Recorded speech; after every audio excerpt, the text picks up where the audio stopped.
What if the last time someone rejected you, you were actually in physical pain? Not metaphorically, not emotionally, physically. The same way your hand burns when you touch fire.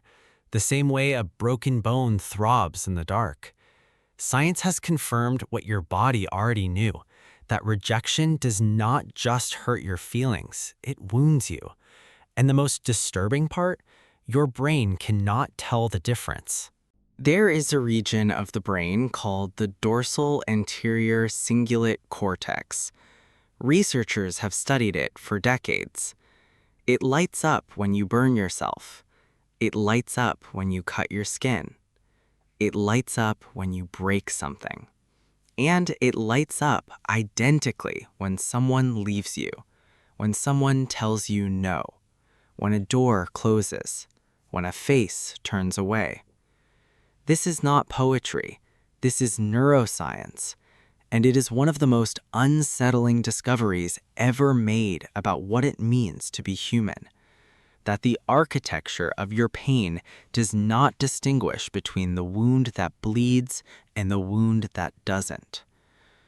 But this is not just a story about the brain. It is a story about why you carry certain memories like injuries, and why some of them never fully heal. Picture this: a laboratory, sterile, white.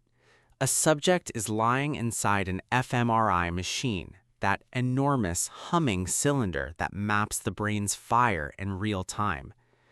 The researchers ask the subject to recall a moment of rejection, a breakup, a betrayal, a dismissal.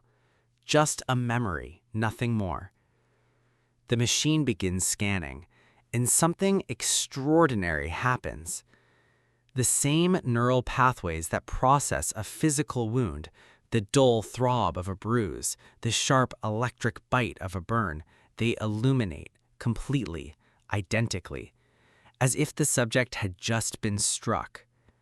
Naomi Eisenberger, a neuroscientist at UCLA, ran this experiment.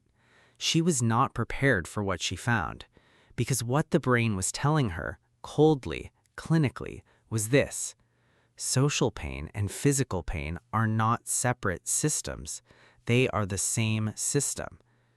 And once you understand this, the things you have felt, the hollow ache after a betrayal, the breathlessness of being told you are not enough, they take on a different weight entirely. But here is where it becomes something darker. Physical pain fades, the body heals, the nerves quiet. But rejection? Rejection does something that a broken bone never does. It replays. You can close your eyes months later, years later, and feel it again.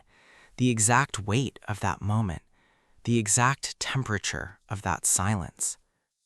No one replays a healed fracture the way they replay the words someone said to them at 17. And the reason is terrifying in its simplicity. Your brain treats social rejection as a survival threat, not a symbolic one, a real one. For most of human history, to be expelled from the group meant death. No shelter, no food, no protection. Rejection was extinction. And your nervous system, still running the same ancient code, has never been updated. It still responds to exclusion the way it responds to danger. This is why the rejected person sometimes becomes unrecognizable. The cognitive function drops. Studies show that social exclusion temporarily impairs rational thinking. The prefrontal cortex, responsible for logic and judgment, begins to dim. The pain floods the circuits. The mind narrows. People make desperate decisions after rejection. They chase, they beg, they become someone they do not recognize in mirrors. Not because they are weak, because their nervous system is screaming that their life is at stake. And yet, no one hands them a bandage. No one checks the wound because it is invisible. And the world does not treat invisible wounds with the gravity they deserve.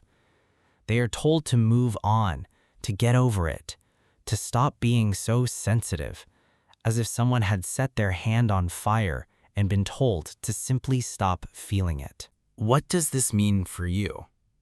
It means that every time you dismissed your own pain as overreaction, every time you told yourself it was nothing, just emotions, just weakness, you were wrong.